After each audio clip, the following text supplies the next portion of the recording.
నిన్న జరిగిన air India యాక్సిడెంట్లో 242 మంది ఇండియా మరియు ఇతర దేశం వాళ్ళు మరణించారు.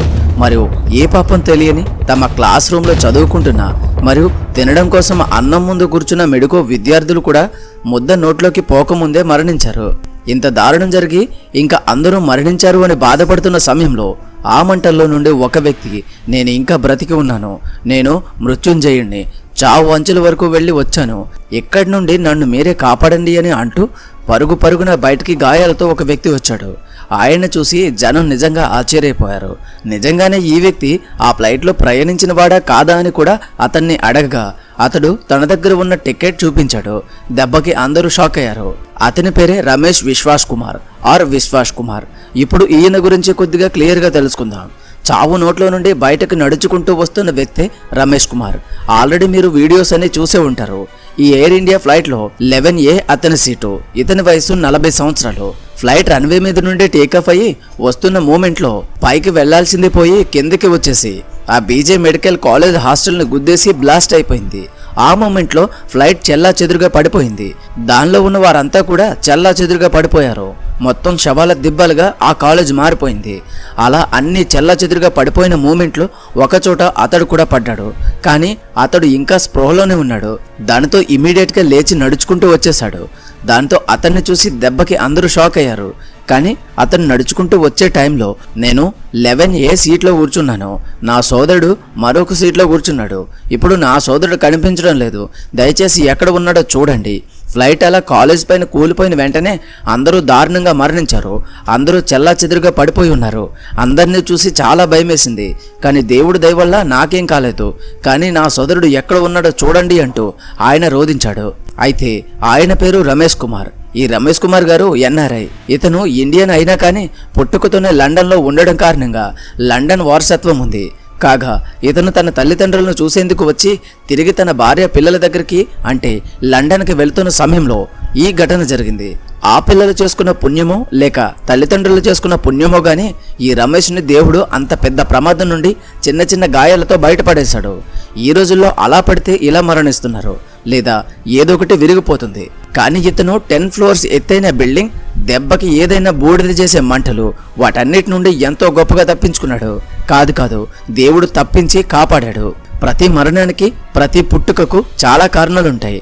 అలానే ఇతను ఇలా చావు అంచుల వరకు వెళ్ళి రావడానికి కూడా కారణం ఉంది. ఇప్పుడు అతనే చెప్పాలి అసలు ఏం జరిగింది అనేది, దేనివలన అలా అయ్యింది అనేది. అయితే ఇతనితో పాటు వచ్చిన మరొక వ్యక్తి ఆకాష్. ఈ ఆకాష్ అనే ఓ వ్యక్తి ఈ డ్రీమ్ లైనర్ ఫ్లైట్లోనే లండన్ వెళ్లాల్సి ఉండగా టెక్నికల్ ఇష్యూస్ ఉన్నాయి అని అతను న్యూఢిల్లీ నుండి అహ్మదాబాద్ వచ్చి దిగేశాడు. ఈ ఫ్లైట్ న్యూఢిల్లీ నుండి లండన్కి వెళ్ళాలి వయా అహ్మదాబాద్ నుండి. ఇంకా అతను అహ్మదాబాద్లో దిగేశాడు. బట్ దానికి ముందు ఆ ఫ్లైట్లో ఏసీ పనిచేయట్లేదు మరియు స్క్రీన్స్ లైక్ ఎంటర్టైన్మెంట్ సిస్టమ్స్ కూడా సరిగ్గా వర్క్ చేయట్లేదు. దాంతో అతను ఇంకా భరించలేక మధ్యలోనే అంటే అహ్మదాబాద్లోనే దిగేశాడు. అంటే అతను కూడా చావు నుండి తప్పించుకున్నాడు. ఇప్పుడు అతను ఈ ఫ్లైట్లో ఉన్న ఇష్యూస్ అన్ని వీడియోస్ షూట్ చేసి ఉంచుకున్నాడు. అవన్నీ ఇప్పుడు బయట పెడుతున్నాడు. అయితే ఈ ఫ్లైట్లో ఇలా జరగడం ఇది మొదటిసారి కాదు.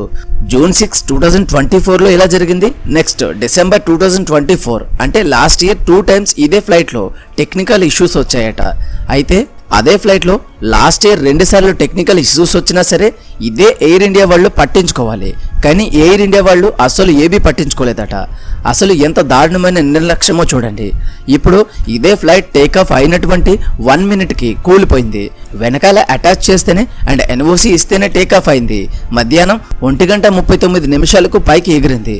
అలా 60 అడుగుల ఎత్తుకు ఎగిరి 4 నిమిషాల్లో అది కూలిపోవడం జరిగింది. ఇక్కడ మీరు ఆ వీడియోలో క్లియర్గా ఫ్లైట్ టేకాఫ్ అవడం తర్వాత కూలిపోవడం కూడా చూడవచ్చు. ఇంకా దీని వెనుక ఏం జరిగింది, పైలట్కి తెలిసి టెక్నికల్ ఇష్యూస్ని సాల్వ్ చేయలేకపోయారా, లేదంటే ఏం కాదు అనుకున్నారా? మొన్న జగన్మోహన్ రెడ్డి తనకు సంబంధించిన హెలికాప్టర్లో వస్తే ఆ హెలికాప్టర్లో ఏదో విండ్ షీల్డ్ ఎగరకొట్టారు. ఇంక ఫ్లైట్ చాపర్ ఎగరదని చెప్పేసి జగన్మోహన్ రెడ్డిని రోడ్డు మార్గాన్న బెంగళూరు తరలించారు. ఆ తర్వాత ఫ్లైట్ ఈజీగా తీసుకుని వెళ్ళిపోయారు. ఏంటయ్య ఎలా వెళ్ళిపోయారు అంటే ఇప్పుడు ఏం చెప్పారు అంటే, సార్ మాకు మూవ్ అవ్వడానికి బేసిక్ ఎక్విప్మెంట్స్ కొన్ని ఉంటాయి, అవి ఉంటే సరిపోద్ది. అలా ఎక్కువ మంది సిబ్బంది ఉన్నప్పుడు ఉండాల్సినవి మా దగ్గర లేవు, అందుకే మేము వెళ్ళాము అని చెప్పి అన్నారు. అలా ఇక్కడ ఆవేళ ఏదైనా అనుకుని ఆయన బయలుదేరితే అనుకోని అవాంతరం మధ్యలో ఎదురయ్యి అలా క్రాస్ అయితే ఏం జరిగేది? లేదా పర్వాలేదు అని అందరినీ ఎక్కించుకుని పైలట్ తీసుకువెళ్ళడా? లేదు కదా. నేను చెప్పేది ఏంటంటే ఏదైనా ఇష్యూ ఉన్న టైంలో ఇబ్బంది ఉంది అని చెప్పి బాధ్యతగా అందరినీ కాపాడడానికి చూడాలి. కానీ మొహమాటంతోనో లేక నాకెందుకులే అనే విధంగా ఉండకూడదు. ఈ ఎయిర్ ఇండియా ఫ్లైట్స్లో ప్రాబ్లమ్స్ ఉన్నమాట నిజం. ఈ ఎయిర్ ఇండియాని టాటా వాళ్ళు తీసుకున్న తర్వాత కూడా అదే దరిద్రం కంటిన్యూ అవుతున్నది. ఈ దరిద్రం మనకు వద్దురా బాబు అని చెప్పేసి ఈ సెంట్రల్ గవర్నమెంట్ వదిలించుకుంది. ఈ రోజు ప్రజలందరికీ తెలుస్తుంది ఈ ఎయిర్ ఇండియా దరిద్రాన్ని గవర్నమెంట్ ఎందుకు వదిలించుకుందో. మరలా చెప్తా, గుర్తుపెట్టుకోండి. మీలో కూడా చాలా మంది తక్కువ రేటుకు వస్తుంది కదా అని దేన్ని పడితే దాన్ని కొంటూ ఉంటారు. కొనకండి. ముందు వెనక ఆలోచించుకుని అది మనకి ఉపయోగం ఉందా లేదా, మార్కెట్లో దానికి పేరు ఉందా లేదా అని చూసుకున్న తర్వాత మాత్రమే కొనండి. ప్రాణం అనేది పోతే మళ్ళీ వచ్చేది కాదు. గాలిలోకి ఎగురుతున్నాము అంటే అది మనల్ని సేఫ్గా తీసుకుని వెళ్తుందా లేదా, మనం ఇచ్చిన డబ్బుకి వర్త్గా ఉందా లేదా అని చూసుకోండి. అంతే తప్ప ఏదో ఒకటి తక్కువకు వచ్చేస్తే అది ఎక్కేస్తాం అనే విధంగా ఉండకండి. అలా ఎక్కిన వాళ్ళంతా ఈ రోజు లోకంలోనే లేకుండా పోయారు పాపం. ఇంకా ఈ సంఘటన మీద ఈ బ్రతికి ఉన్న ఒకే ఒక్క వ్యక్తి పూర్తి వివరాలు చెప్పాల్సి ఉంది. అతను చెప్పిన మాటల ప్రకారం కూడా ఇన్వెస్టిగేషన్ అనేది జరుగుతుంది అని నేను భావిస్తున్నాను. ఏది ఏమైనా కానీ ఈ ఘటన ప్రపంచం మొత్తాన్ని కదిలించింది. కానీ మనమంటే పడని దేశాలకు ఇదొక పండగగానే ఉంటుంది. ఇలాంటివి మళ్ళీ జరగకూడదని దేవుణ్ణి కోరుకుందాం. ప్రాణాల పట్ల కొద్దిగా జాగ్రత్తగా ఉండండి. మనందరి మీద ఎంతో మంది ఆధారపడి ఉంటారు మిత్రమా, గుర్తుపెట్టుకో. ఈ వీడియోకి ఇంతే. ఈ వీడియో కనుక మీకు నచ్చినట్లయితే తప్పకుండా లైక్ చేయండి.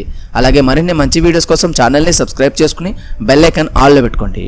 మళ్ళీ మరొక మంచి వీడియోతో కలుద్దాం. Until then thank you, bye, జై హింద్.